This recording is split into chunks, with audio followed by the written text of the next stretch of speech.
Hello and welcome to the World Wanders podcast, your source for travel stories, travel destinations, and travel philosophy.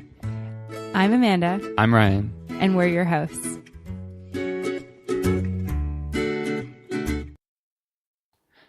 This episode of the podcast is brought to you by you, the fans of the show. If you go to patreon.com/theworldwanders, you can find out more about the cool bonuses and rewards we have for supporters of the show. You can sign up and get an interesting postcard from somewhere in the world or exclusive content. Just go to patreon.com/theworldwanders to find out more. And another quick announcement before we dive into this episode of the show. We have an awesome online community that we've just started separate to our Facebook page. And we would love for all of you out there who are listening to the podcast to join us. And so you can find that on the show notes at theworldwanders.com, or you can just search World Wanders, a community for travelers, and we'll get you access.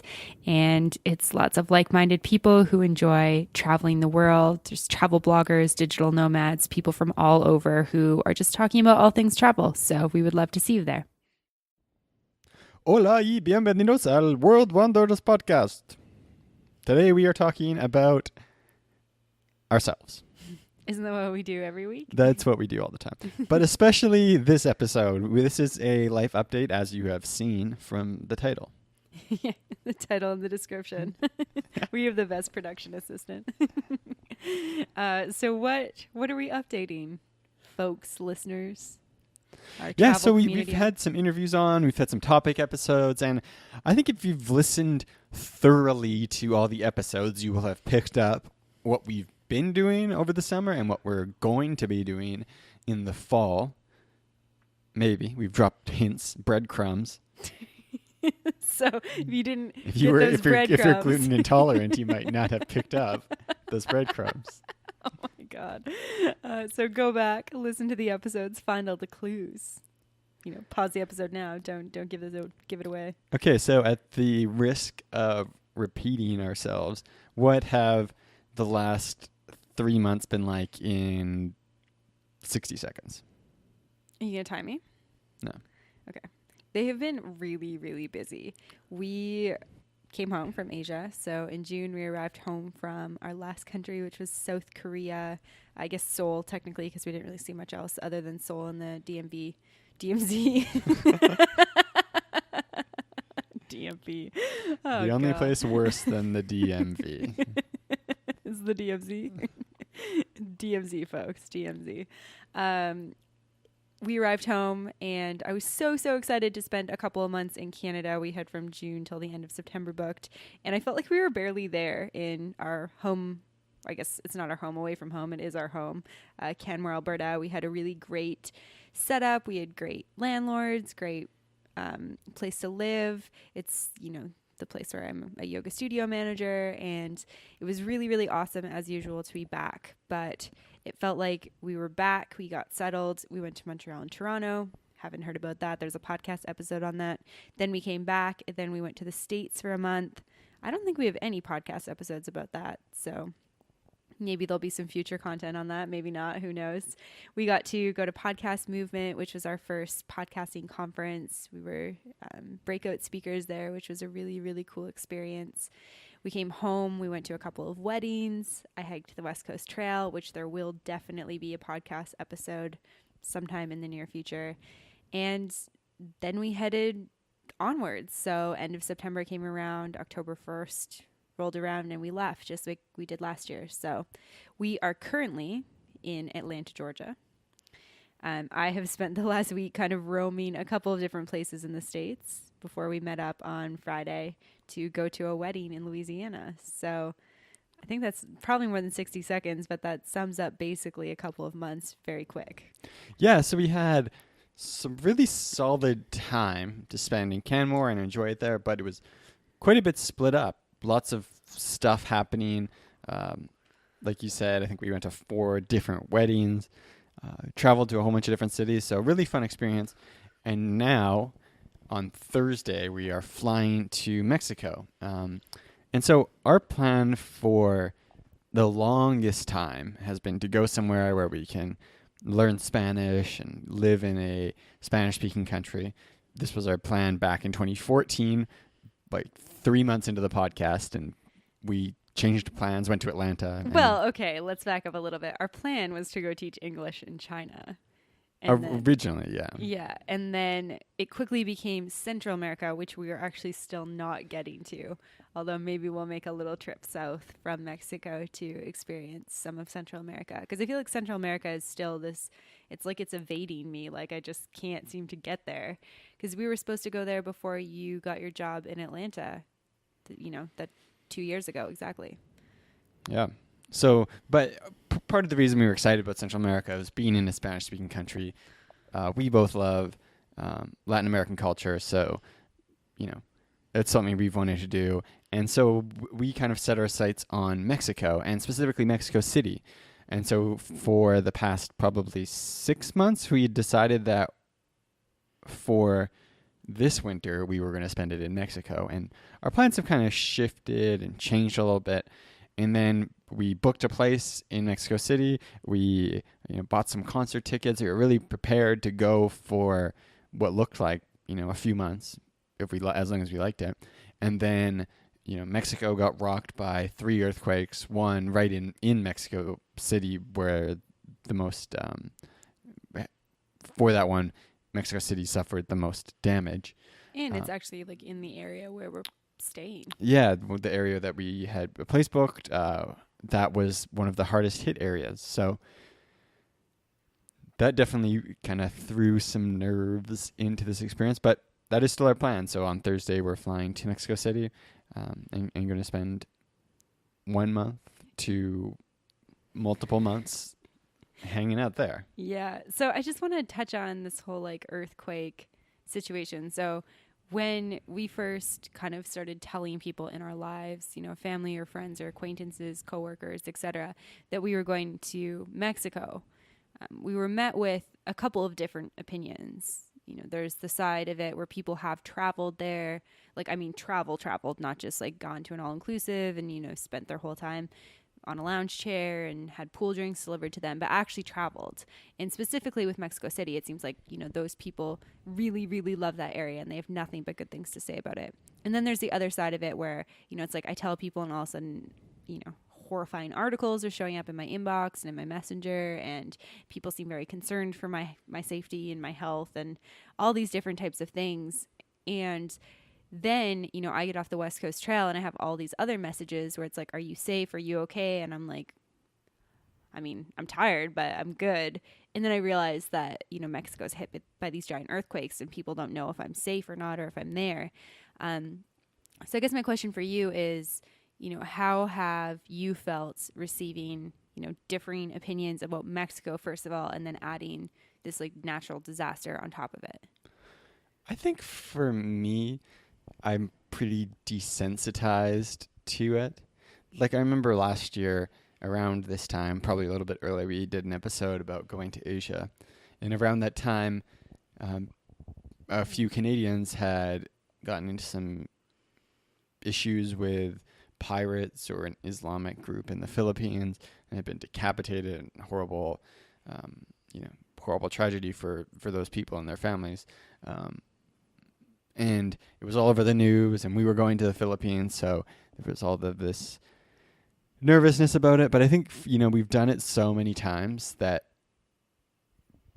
with Mexico, I wasn't too worried about it, especially because it was like one of the situations where everyone I knew who liked to travel and had been there had good things to say about it, and the people that were nervous or worried were all people who hadn't, been to those places and just had seen it on the news.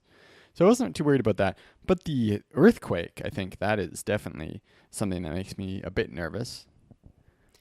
Yeah, it feels really different for it to be maybe, some people getting in a bad situation and it being put in the news, or, the country maybe being on like, travel Canada, don't travel kind of alert, because a lot of different developing countries kind of make it onto that list and have, dangerous situations, and you do have to be safe.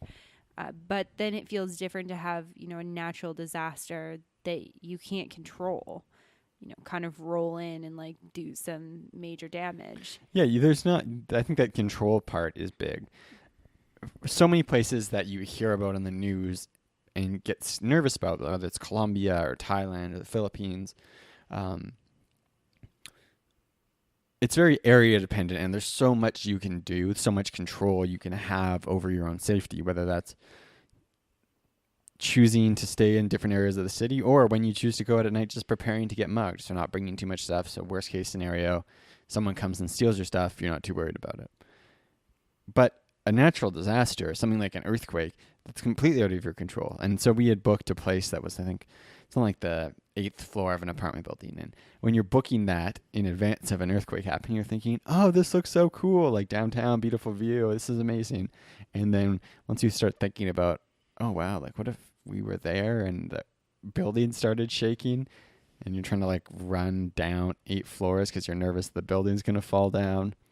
That's pretty terrifying. And the thought too, I think, about being like trapped in a collapsed building, that seems like a very unpleasant experience. Yeah, yeah, definitely.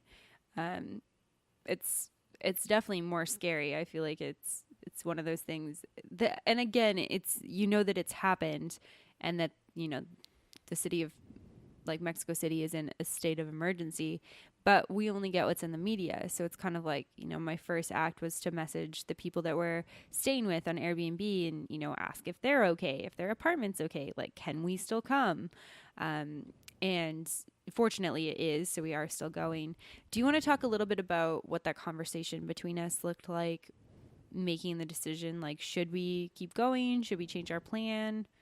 Because I'm sure there's somebody who's listening who's like, what the hell are you guys thinking? Like, you Yeah, should probably not go to Mexico City I right now. watched a video, and I think it was something like 50% or more of hotel reservations in Mexico City had either been canceled or no-showed. So many people had stopped going. And I think for me, I've never really been someone who's going to follow a crowd, whether that's, panicked crowd or a excited crowd. You're going to run into the line of fire.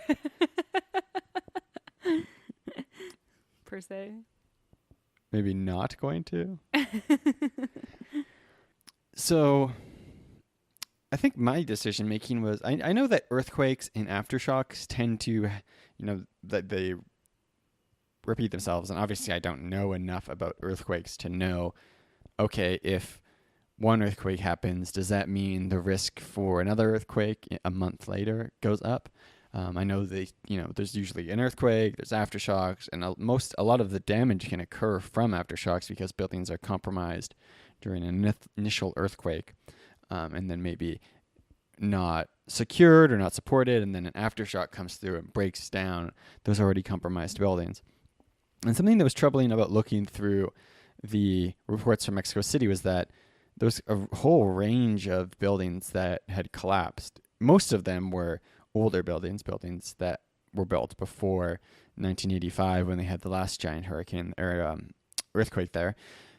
But there's new apartment buildings that fell down, and there were schools that fell down, and all these buildings that you wouldn't necessarily know or you would have thought would have been safe. So I think there's like a general risk. But then the way I thought about it was, okay, if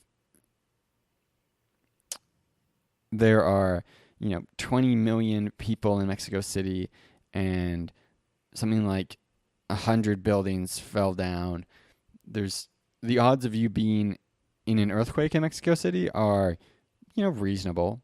The odds of you being in like a significant earthquake in the next month, not super high but reasonable. The odds of you building in a building when that happens, decent compared to the chance. The odds of you being in a building that falls down when that happens, extremely low. So I just kind of like thought through that and I was like, yeah, I think that it's not a risk I'm really worried about. Yeah, and I think too, our conversation, also looked like, if we get there and we feel any like sense of insecurity or like our lives are in danger or like it's just not comfortable for us in any way, whether or not that's because of the earthquake or for some other, unforeseen reason or something that we just don't like about the city, we have this option to leave, which is really great. And I think that that's one of the amazing things about kind of the way we've set up our lifestyle is that we've got a lot of flexibility. We're able to go to a lot of different places and if we don't like it, we'll just move on. So I think that that's very like reassuring for me. It's not like we've purchased a home that we have to live in or something like that. Yeah, I think that's the great thing about being location independent is you're flexible. So um, even regardless of the earthquake, which you know you know um, definitely like heartbreaking for people who died and the damage that it caused.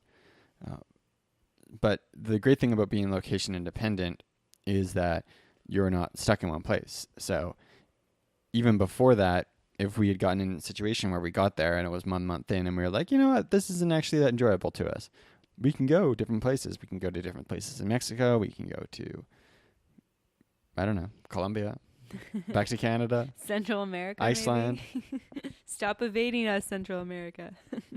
And so, we've got 3 weeks to a month booked in Mexico City, where we're going to be spending our first bit of this leg of this next adventure.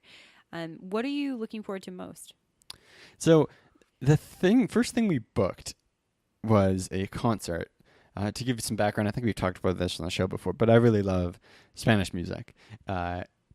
Particularly, all types of Spanish music, but pop music I like, and reggaeton.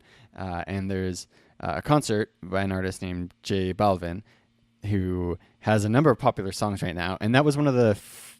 we were thinking about going to Mexico City, and it was like, okay, this is a big city, lots happening. That's really cool because we can do things like go to events. I was like, let me check out what events there are.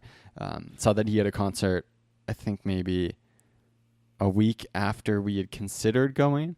I don't even think we didn't have flights at that point in time, but I was like, oh, that's cool. Let's buy those tickets. So we bought those tickets.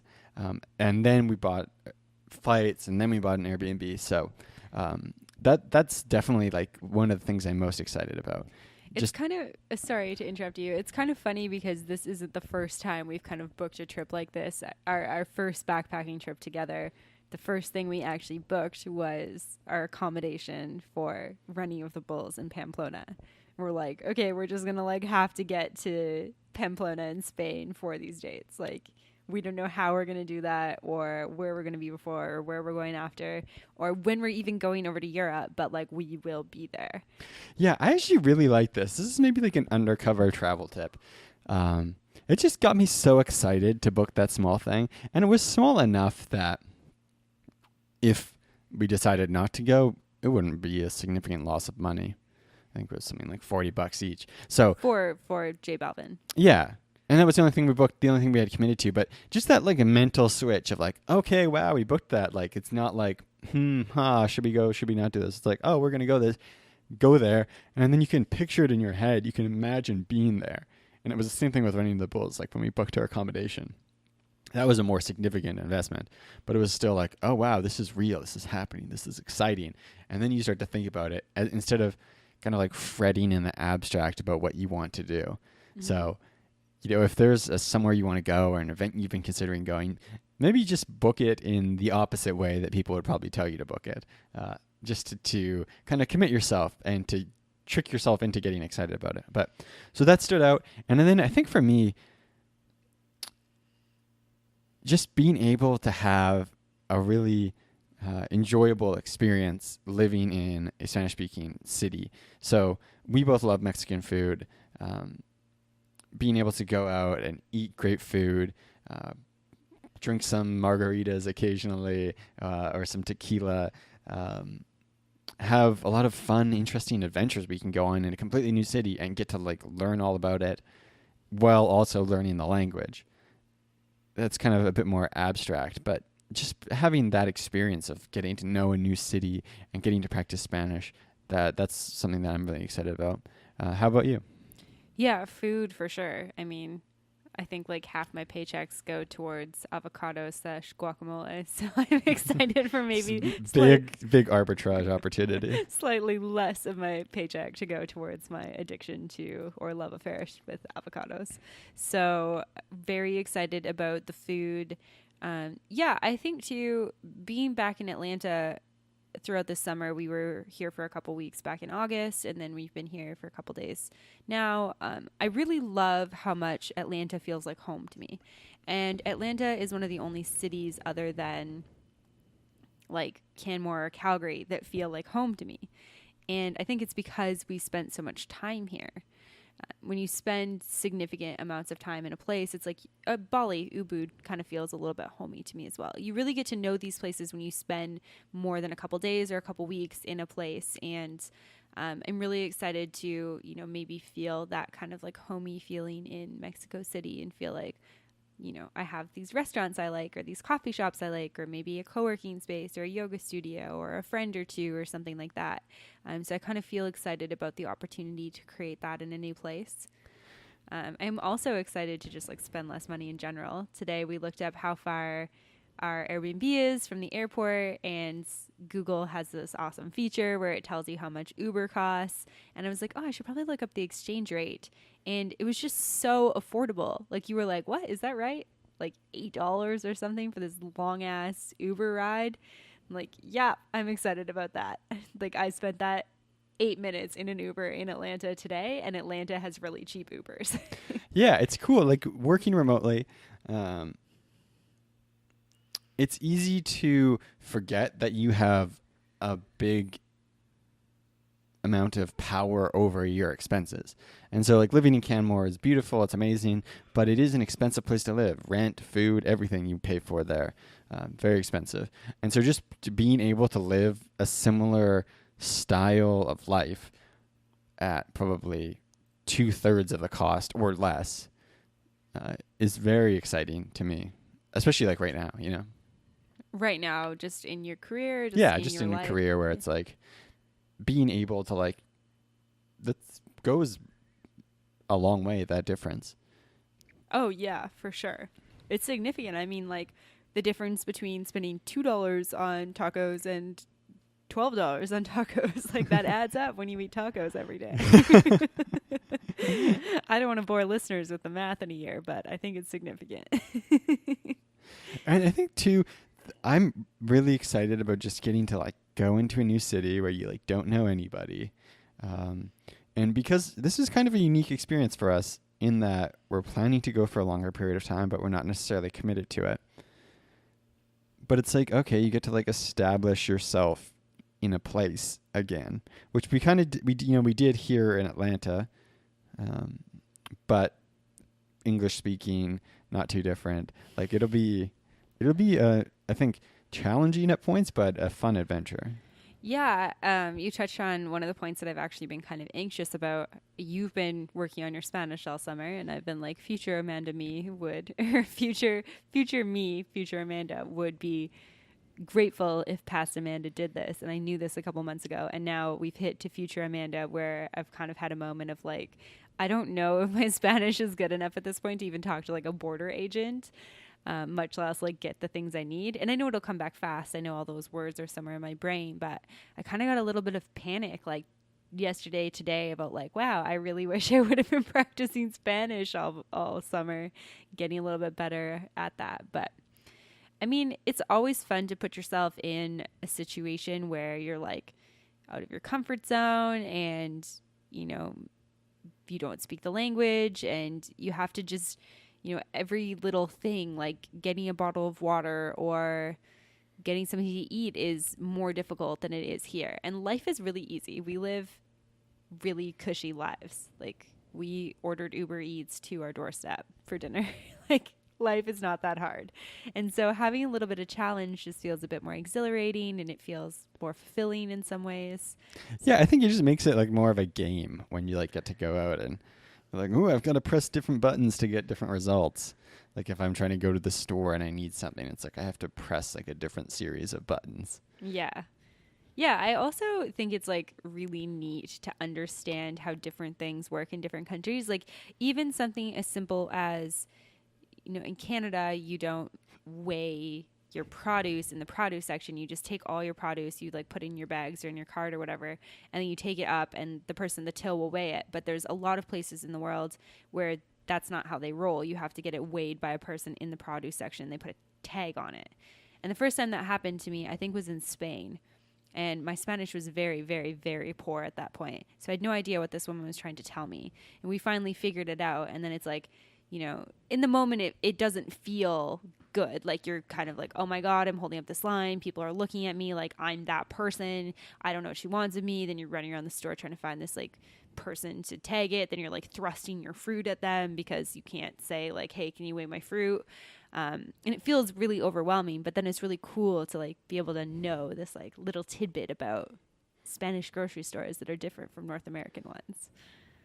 So if you had to bet where we would be 10 weeks from now, and you had to bet a significant amount of money, where would you bet? What's significant? $500. I think I would say Mexico City. Well, maybe that's over 2 months.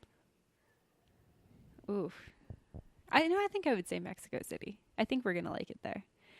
Yeah. What do you think? Yeah, I'd say Mexico City. I think just from so many people I've talked to who have been, have just said great things about it. So I think if it's not Mexico City, it's still somewhere in Mexico. I don't foresee us leaving Mexico in the next 10 weeks unless something unforeseen happens.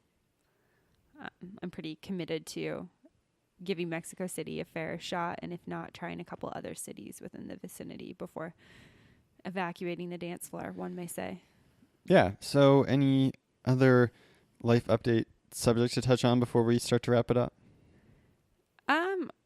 I don't think so. I guess just putting it out there to anyone who has explored Mexico, who has recommendations for anywhere in Mexico, but specifically if you have any restaurants you love or places in Mexico City that we should definitely check out, we would love to hear them. You can send us an email at info@theworldwanders.com or message us on Facebook at The World Wanders Podcast. Definitely looking for some great places to eat and hang out and drink coffee and explore, do yoga, that sort of stuff. Yeah, and if you are from Mexico City or you are planning a trip to Mexico City over the next few months, definitely, whether it's shooting us a Facebook message, writing on our wall, sending us an email, let us know. Like, we'd love to meet up with you guys in person, in people. And it would be great to hang out. Yeah, definitely. It's been really cool having our online community, which is World Wanders, an online community for travelers, which you're welcome to join on Facebook. There's a link in the description for the show as well as on the show notes, or you can just look it up. But it's been really cool seeing a couple people that, we know separately just from the internet, being able to like meet up in a couple different places. So I think that it would be really cool for us to be able to have one of those experiences as well. So that's where I was going with that. Yeah. All right. I think that's all for now. Send us good vibes as we travel to Mexico on Thursday when this episode will be live for your listening pleasure. And as always, thanks for listening. Ciao. To find more information, relevant links, and photos talked about in this week's episode, check out theworldwanders.com. If you have a question, comment, or feedback, send us an email at info@theworldwanders.com. Join our community on Facebook at The World Wanders or on Twitter at WorldWanders1. As always, thanks so much for listening. Have a great day. Bye.